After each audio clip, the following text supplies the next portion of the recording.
She stepped off the wagon, expecting a husband, and found a man already turning his back on her, as if the decision had been pinned before she ever arrived. So why had he agreed to take her at all? The wagon wheels were still creaking when Lydia's boots hit the dirt, the sound dragging behind her like something unfinished. Dust clung to the hem of her dress as she reached for her bag, but the man on the porch didn't move to help. He just watched her for a second, then turned away, slow, deliberate, like he had already decided how this would go. "Inside," he said, not unkind, just tired. Lydia didn't follow right away. The wind pressed against her back, the driver shifting in his seat like he was ready to leave her there either way. She tightened her grip on the strap in her hand, eyes fixed on the open doorway, and made a choice no one else could make for her. Would you have walked in? Or asked why the door felt half-closed before you even crossed it? The summer of 1887 had dried Red Hollow down to dust and memory. Fence posts leaned where the ground had given up holding them. The creek behind the Carter place was nothing but a ribbon of cracked clay, and even the wind seemed thinner, like it had nothing left to carry. Lydia Mae Carter stood in the doorway with a small cloth bag at her feet. The boards beneath her were warm from the sun, but she kept her boots on. Inside the house, her father's voice had gone quiet again, like it had been for weeks. When he finally spoke that morning, he hadn't raised it. He hadn't needed to. "You must go." That was all.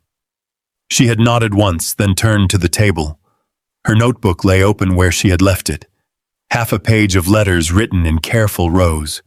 She closed it, smoothed the paper flat with her palm, and tucked it into her bag. The pencil followed. No hesitation. No tears. Just the sound of fabric folding and a chair leg scraping softly across the floor. By the time the wagon came, the sky had turned a dull red at the edges. Dust clung to the wheels before they even started moving. No one said much on the ride north. The driver, a man from town whose name she never caught, kept his eyes on the road. Every now and then, he'd spit into the dirt and shift the reins. The horses moved slow, their hooves pressing dull prints into the dry earth. Lydia sat in the back, hands folded together so tightly her knuckles went pale, though she didn't seem to notice. The farther they went, the quieter it got. No church bell, no children calling across fences, just wind brushing over empty land and the steady creak of wood underweight. Iron Ridge showed itself late in the afternoon. It wasn't much at first, just a line of fencing against a rise of land. Then a barn set low against the slope, weathered boards gone gray. Beyond it, a house stood alone, squared against the sky like it had been put there and forgotten. The wagon slowed. "End of the road," the driver muttered, more to himself than to her. Lydia climbed down without waiting for a hand. Her boots hit the ground with a soft thud. Dust lifted around her ankles and settled again. She brushed her skirt once, then lifted her bag. That was when she saw him. Jonah Pike stood on the porch, one hand resting lightly on the post beside him. He didn't move when she stepped closer, didn't tip his hat, didn't offer a greeting. He was taller than she had expected, not just in height, but in the way he filled the space around him. Broad shoulders beneath a worn work shirt, sleeves rolled to his elbows, forearms marked by old scratches and fresh ones alike. His stance was steady, like a man used to standing his ground, but his face gave nothing away. No curiosity, no welcome. Just a quiet kind of watchfulness, like he was measuring something he hadn't decided on yet. Lydia stopped at the foot of the steps. For a moment, neither of them spoke. The wind slipped between them, carrying the smell of dry grass and distant rain that never came. Then he said, "You'll have your own space."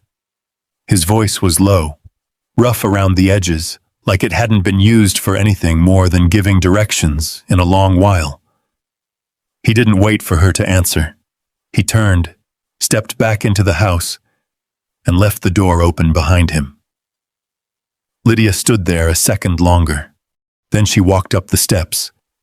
Inside, the air was cooler. The scent of old wood and something faint, lavender maybe, lingered near the walls. A table sat near the center of the room, clean but worn, with 3 chairs instead of 2.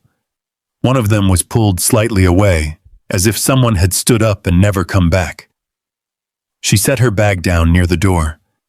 From the back room she could hear the scrape of a chair, then the dull clink of metal against ceramic. Dishes. She stepped farther in. The kitchen was small, but everything had its place. A kettle rested near the stove. A folded cloth hung over the edge of the counter. Nothing out of order. Nothing careless. Jonah stood at the table, pouring something into a tin cup. He didn't look up when she entered. Just set the cup down and pulled out a chair with his foot. "Eat," he said. That was all. Dinner passed in quiet. Bread. A bowl of stew that had gone thick from sitting too long over the fire. Lydia ate slowly, not because she was unsure, but because there was nowhere to hurry to. The spoon touched the bowl. Again. Across from her, Jonah finished before she did. He set his spoon down, wiped his hand once on a cloth, and stood. No questions. No talk of why she was there. No mention of the arrangement that had brought her across miles of dry land to sit at his table. Just the sound of the chair sliding back into place. "I'll be outside," he said, already moving toward the door. It closed behind him with a soft thud.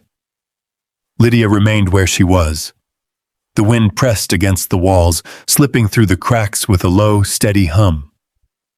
Somewhere outside, a loose hinge tapped against wood in uneven rhythm.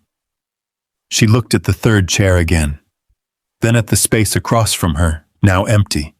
Slowly, she reached into her bag and pulled out the notebook. She opened it to the last page she had written. The ink had dried unevenly. The letters were still clear. Lydia May Carter. She stared at it for a long moment. Then she pressed the pencil to the paper and wrote it again. This time harder. The tip dug slightly into the page, leaving a faint imprint beneath the name. When she finished, she closed the book and set it beside her plate. Outside, she could hear Jonah's footsteps in the dirt. Slow. Measured. Moving back and forth across the yard like a man working through something he couldn't set down. Lydia didn't go to the door. She sat there a while longer, listening to the house settle around her. Not a wife. Not a guest. Something in between. Something placed here to fill a space that had already been carved out long before she arrived. She rose at last, took her plate to the basin, and rinsed it without being told. The water was cold. She didn't flinch. When she turned back toward the room, the empty chair was still there. Waiting. For who, she couldn't yet tell. She blew out the lamp and let the dark take the rest. Morning came without asking. Light slipped through the thin curtain and settled across the floorboards, pale and quiet. Lydia opened her eyes before the sun had fully cleared the ridge. For a moment, she stayed still, listening. No voices, no movement from the next room, only the low creak of the house and wind brushing along the outer walls. She sat up, pulling the shawl tighter around her shoulders. The room was plain. A narrow bed, a wash basin with a chipped rim, a small wooden chair tucked near the wall. Nothing out of place, nothing that belonged to her. She swung her feet to the floor. The wood was cold. In the kitchen, the stove had already been lit. Jonah stood near it, back turned, one hand wrapped around a tin cup. Steam rose slow and steady. He didn't look over when she stepped in, just shifted slightly, enough to make room without saying so. "Coffee's there," he said. Lydia nodded, though he couldn't see it. She poured herself a cup. The smell was strong, a little burnt. She didn't add sugar, didn't look for it. Their hands brushed once when she set the kettle back down. It lasted less than a second. Still, both of them paused. Jonah moved first. He picked up his cup and stepped away, heading toward the door. "I'll be out by the east fence for Hassan," he said. "Gates loose again." Then he was gone. The door shut behind him with a dull sound. Lydia stood there a moment, cup in hand. Then she set it down and got to work. She started with the table, ran her fingers along the surface. A thin layer of dust lifted, barely visible unless the light caught it just right. She wiped it clean with a cloth she found folded near the sink. The shelf above the window held 3 jars, flour, beans, and something dried she couldn't name. She rearranged them, not changing much, just enough that they sat even. Near the corner, a chair remained pulled back from the table, same as the night before. She didn't push it in. Instead, she moved around it. Outside, the sound of hammering began. Steady, measured. Wood meeting iron. Then silence. Then again. Lydia rinsed the basin, poured out the old water, and carried fresh from the barrel by the door. The handle creaked when she lifted it. She tightened the screw with her fingers, then tested it once more before setting it down. By mid-morning, the house felt different. Not new, just awake. She stepped out onto the porch. The land stretched wide and open, the grass pale and dry under the sun. A line of fencing cut across the slope, uneven in places. Beyond it, the ridge rose, quiet and still. Jonah stood near the far post, working on the gate. His sleeves were rolled, his shirt darkened along the back from sweat. He drove a nail in, then tested the hinge with his hand. It held. He didn't look toward the house. Lydia stayed on the porch a moment longer, then turned and went back inside. Near noon, the sound of hooves broke the quiet. Lydia stepped out again. A rider approached from the south trail. Tall horse, clean saddle. The man sat easy in it, like he knew the land better than most. He didn't slow until he reached the gate. "Hail!" he called out. Jonah straightened but didn't move closer. "What is it, Briggs?" The rider, Harlan Briggs, swung down from his horse, brushing dust from his coat. He didn't look at Lydia. Not once. His eyes stayed on Jonah. "Fence line's off by a foot near the creek," he said. "Figured you'd want to fix it before it becomes a problem." Jonah nodded once. "I'll see to it." Briggs tilted his head slightly, like he was considering something else. "She staying long?" The question landed quiet, but it carried. Lydia stood still by the door. Jonah didn't answer. He shifted instead. Just one step, enough that his shoulder lined up between Briggs and the porch. Not a move to block. Not quite. But close enough. Briggs let out a short breath, almost a laugh, though there was no humor in it. "Your place, Marcel," he said. "Your business." He mounted again without another word and turned his horse back toward the trail. Dust followed him out. The quiet returned. Jonah stayed where he was for a moment longer, then went back to the fence, as if nothing had happened. That afternoon, Lydia walked out toward the lower field. A boy sat near the fence, maybe 10 or 11, scratching at the dirt with a stick. A bundle of kindling lay beside him, forgotten. He glanced up when she approached, then quickly back down. "What's your name?" she asked. He shrugged. Didn't answer. She knelt a short distance away, picked up a smaller stick, and drew a line in the dust. "Show me how you write it." He hesitated, then leaned forward and scratched out a few uneven letters. They tilted in different directions, some too large, some barely there. Lydia studied them, then rewrote the name beside his. Slower. Clear. Try again, she said. He did. This time he watched her hand first, then his own. Behind them, a shadow stretched across the ground. Jonah stood by the fence, one hand resting on the top rail. He had come up without sound. The rope he'd been holding hung loose at his side.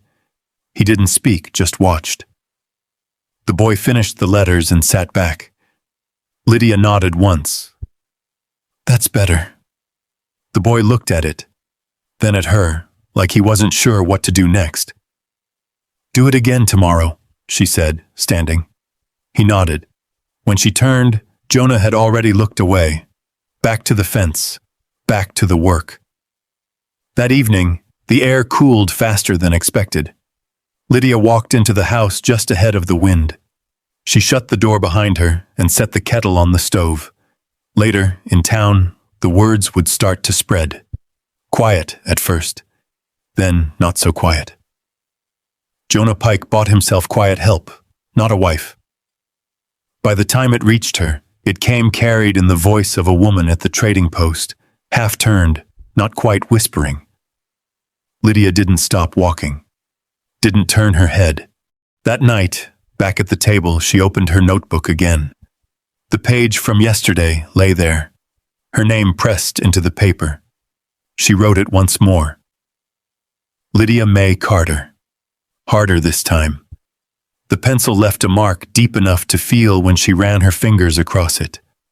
Across from her, the chair remained empty. But she didn't look at it. Outside, Jonah's steps crossed the yard again. Slow, measured. The same path, the same distance. As if something unseen kept him there. Lydia closed the notebook and set it beside her plate. The house settled around her. Not quite hers, not quite anyone's.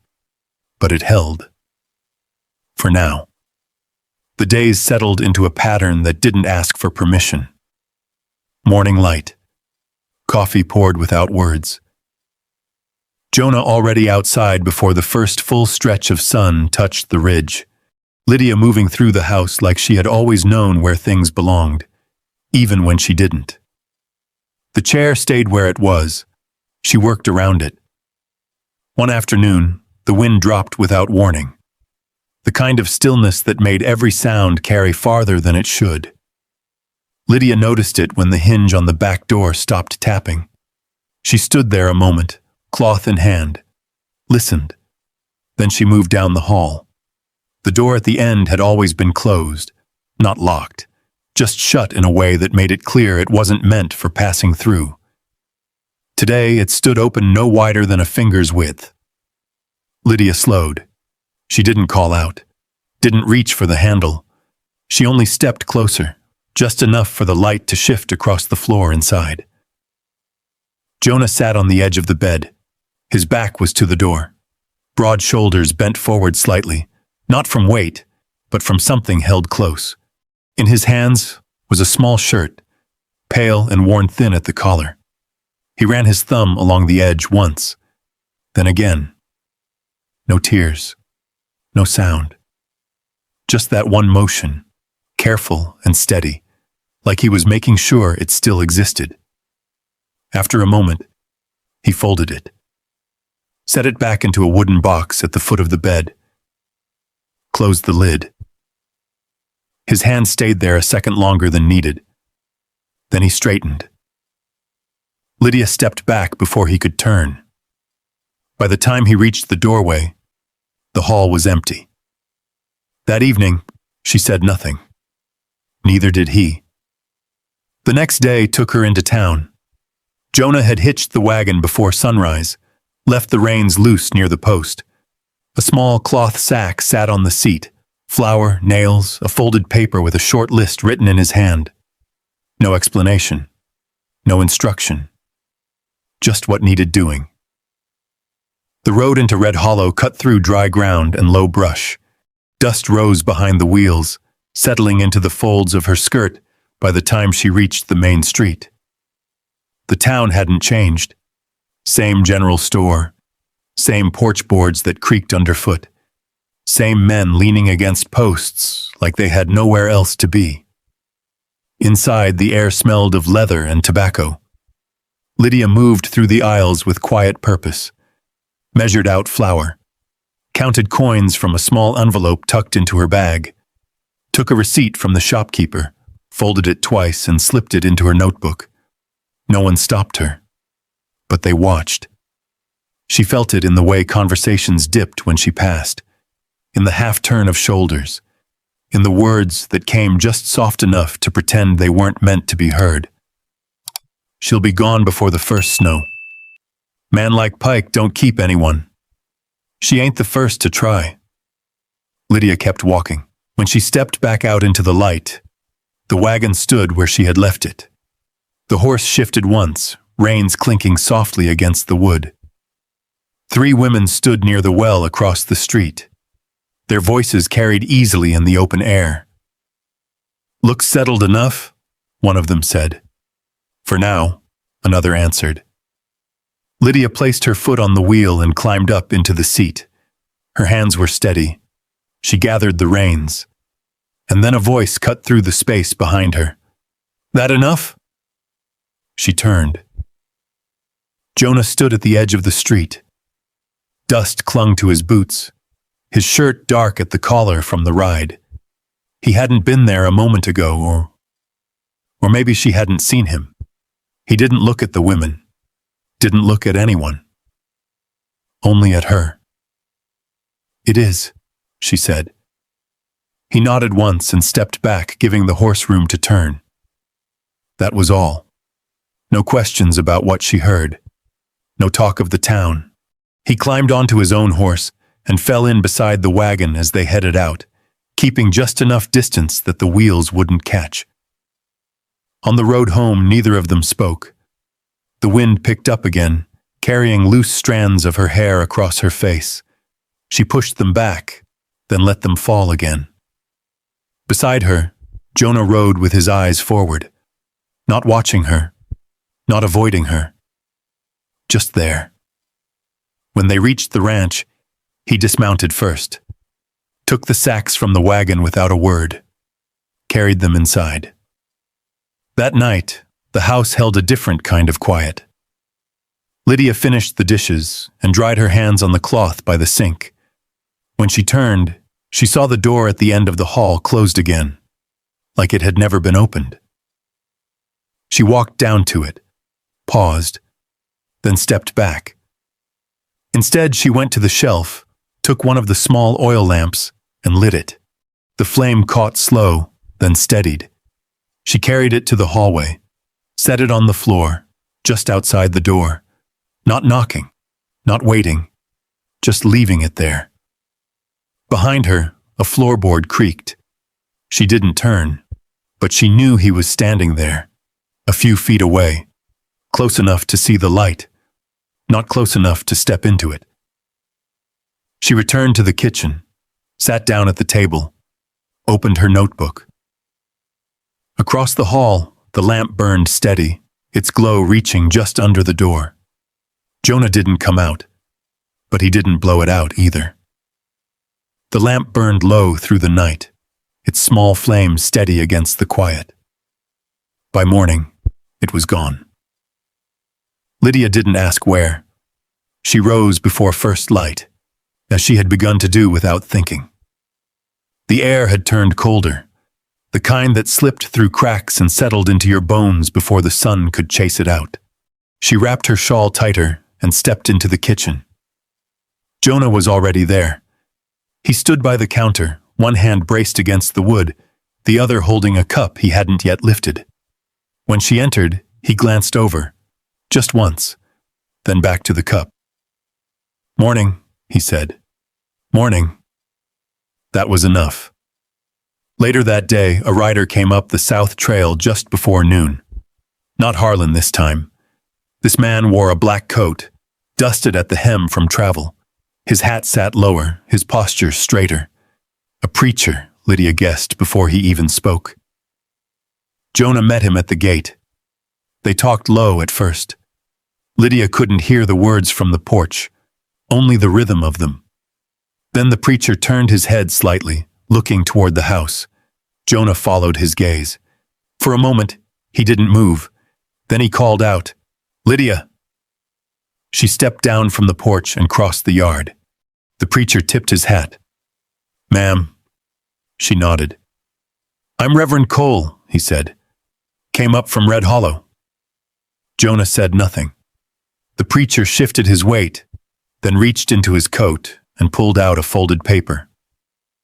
"There's a schoolhouse down near the creek," he said. "Teacher left last month. They're looking for someone steady. Room to stay. Small pay, but regular." He held the paper out. Lydia didn't take it right away. "The board asked me to find someone," he went on. "Your name came up." A pause. "Figured you ought to know." The wind moved between them, light but constant. Jonah stood a few feet away, not looking at either of them now. His eyes were set somewhere past the ridge, like he had stepped out of the moment without leaving. Lydia reached out and took the paper. It was thin, folded twice, her name written across the top in careful ink. She smoothed it once with her thumb. "Thank you," she said. The preacher nodded. "Wagon comes through in 3 days, if you choose it." He tipped his hat again and turned his horse. Dust followed him down the trail. The yard fell quiet. Lydia folded the paper back along its crease, tucked it into her apron pocket. Jonah still hadn't moved. "You knew," she said. Not a question. He nodded once. "Came up last week. And you didn't say." He shifted his weight, boots pressing into the dirt. "Wasn't mine to say." She looked at him a moment longer, then turned back toward the house. That night, the wind came harder. It rattled the loose boards along the side of the barn, pushed cold air through the cracks under the door. Lydia sat on the porch steps, the paper resting in her hands, unread now. In the yard, Jonah worked. A stack of split wood grew beside him, each piece landing with a dull thud against the ground. His movements were steady, not rushed, not slow, just the same rhythm over and over. She watched him for a while, then looked down at the paper again. Inside, a room waited, a desk, a blackboard, a life she had once pictured clearly enough to hold. Out here, the wind shifted direction, carrying the smell of dry earth and something colder coming in. She folded the paper once more, held it in her palm, and stayed where she was. The storm came before dawn. It rolled down from the ridge without warning, a hard wind that bent the fence lines and sent dust and snow mixing in the air. The sky turned gray, then white. Jonah had gone out early, too early. Lydia realized it when she stepped into the yard and saw the gate swinging open, the hinge knocking hard against the post. The horse was gone. She stood there a second. Then she grabbed her coat. The wind hit her the moment she cleared the house. Sharp, cold enough to sting the inside of her nose. She pulled the collar up and pushed forward, following the faint tracks leading out past the lower field. The fence line came into view through the haze. One section had given way. Wood splintered where the rail had snapped. Rope dragged loose across the ground. And there, Jonah, pinned near the break. A length of the rail had fallen across him, the weight holding him down at an angle that didn't look right. The horse stood a few yards off, reins tangled, stamping against the ground. He wasn't moving. Lydia didn't call out. She moved, cut the rope first. The blade of the small knife in her pocket catching twice before it went through. The horse jerked free and backed away. Then the rail. She braced her shoulder against it, pushed. It shifted an inch, then another, enough for her to drag it off his leg. Jonah pulled in a breath. Sharp. Alive. She knelt beside him, hands already moving, pressing where the blood had darkened the fabric. Not much, but enough. "Stay with me," she said low. He blinked once, focused on her, didn't argue. Together, slow and uneven, they made it back. By the time they reached the house, the storm had closed in around them. The door slammed hard behind them, shutting out the wind. Inside, the light was dim. Lydia guided him to the chair. Not the empty one. The other. She worked in silence. Clean cloth. Water heated just enough, her hands steadier than her breath. When she finished, she sat back. Watched his chest rise and fall. Counted. Time slipped. The storm passed. By late afternoon, the light returned in thin lines through the window. Jonah stirred. His eyes opened slowly. He looked at her. Not past her, at her. "You should have gone when you had the chance," he said. His voice was rough, not from pain, from something else. Lydia didn't look away. "I didn't stay because I had nowhere else to go." The words settled between them, no louder than the wind had been, but heavier. He held her gaze a second longer, then closed his eyes again, not turning away this time, just resting. Lydia leaned back in her chair, the paper in her pocket pressed against her side. She didn't reach for it. The paper stayed in her pocket through the evening.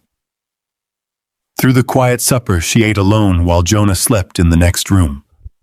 Through the slow fading of light as the sky turned the color of worn copper beyond the ridge. The storm had passed, but it left something behind. Not in the land. In the space between them. Jonah didn't come to the table that night. Lydia brought a cup of broth to his room instead. Set it down on the small crate beside the bed. He was awake, though his eyes were half closed, like he was still somewhere between waking and rest. "You need to drink," she said. He didn't argue. His hand moved, slow but steady, around the cup. He drank without looking at her. She didn't stay long, just long enough to make sure he wouldn't drop it. Then she stepped back into the hall. The lamp she had left there nights ago now sat on the table instead, closer. Morning came soft the next day. No wind, no creaking boards.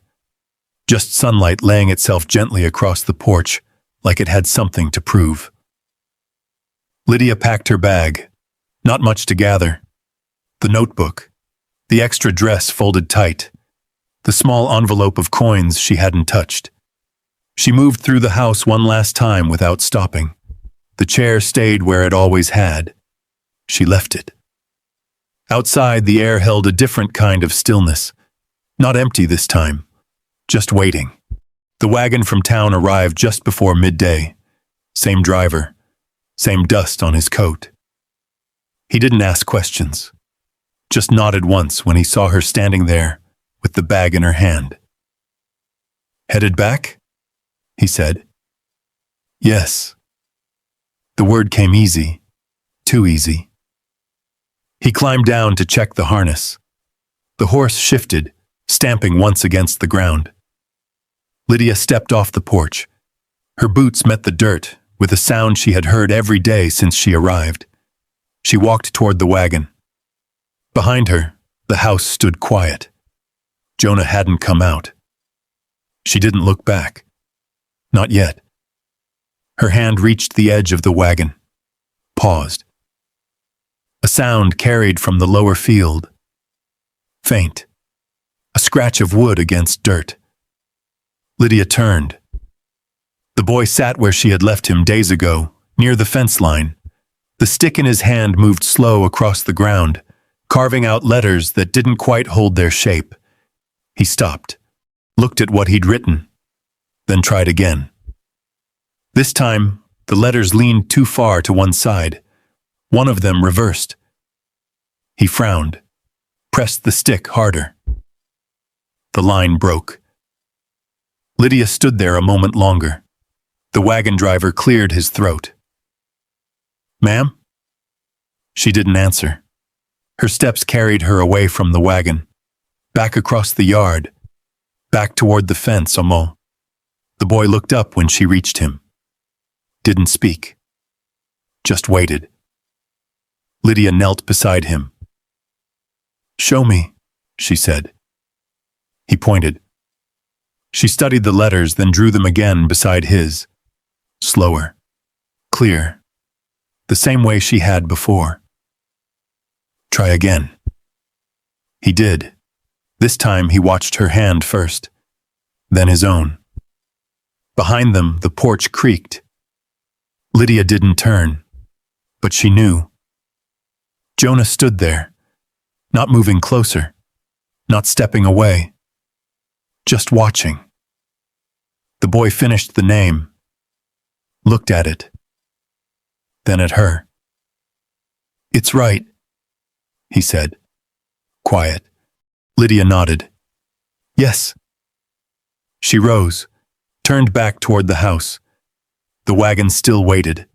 The driver leaned against the wheel, patient in the way men get when they've spent most of their lives waiting on other people's choices. Lydia walked past it, up the steps, into the house. Jonah hadn't moved from the porch. He stepped aside when she passed. Not far, just enough. Inside, the light fell across the table, across the empty chair. Lydia set her bag down near the door. Didn't open it. Didn't unpack. Just left it there. When she turned, Jonah stood in the doorway. Closer than he had ever been. Not blocking the way. Not asking a question. Just there. His hand rested against the frame, fingers curled slightly against the wood. "You missed it," he said. She met his eyes. "I saw it." A pause. Long enough to hear the wind start again, soft against the far side of the house.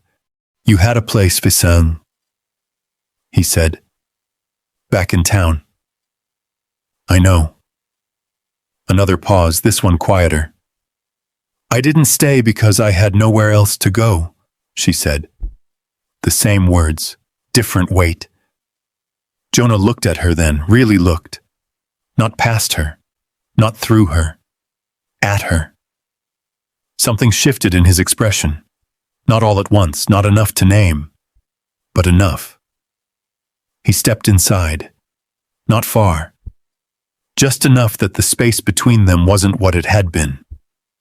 They stood there. No promises, no explanations. Just the sound of the house settling around them. Later that evening, Lydia set the table. 2 plates. Then she stopped, looked at the third chair. For a moment, her hand hovered over it. Then she moved it. Not away, not tucked in, just turned slightly, facing the table. When Jonah came in, he didn't comment, didn't look surprised. He took his seat. The other one. Lydia sat across from him. The third chair stayed where it was. Not empty, not filled, just part of the room. The light from the lamp reached it this time. Fully. Outside, the ridge caught the last of the sun. The sky softened into a pale gold that stretched farther than the eye could follow. Inside, the quiet held, not the kind that pressed down, the kind that stayed. Jonah finished his meal, set his spoon down. Then, without a word, he stood and reached for something by the wall. A chair. He carried it over, set it beside Lydia's. Close enough that the space between them no longer needed measuring. He didn't say why. She didn't ask. That night, when the lamp burned low, neither of them rushed to put it out. The house held steady around them, not borrowed, not waiting. Chosen. Do you want me to revise or expand any chapter further? Chosen. Out on the ridge, the wind kept moving the same way it always had, brushing over dry grass and worn fence posts, carrying dust from one place to the next.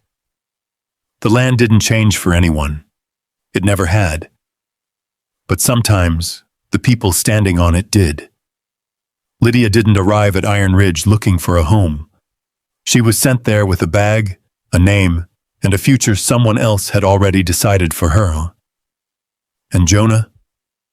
He wasn't waiting for anyone. Not really.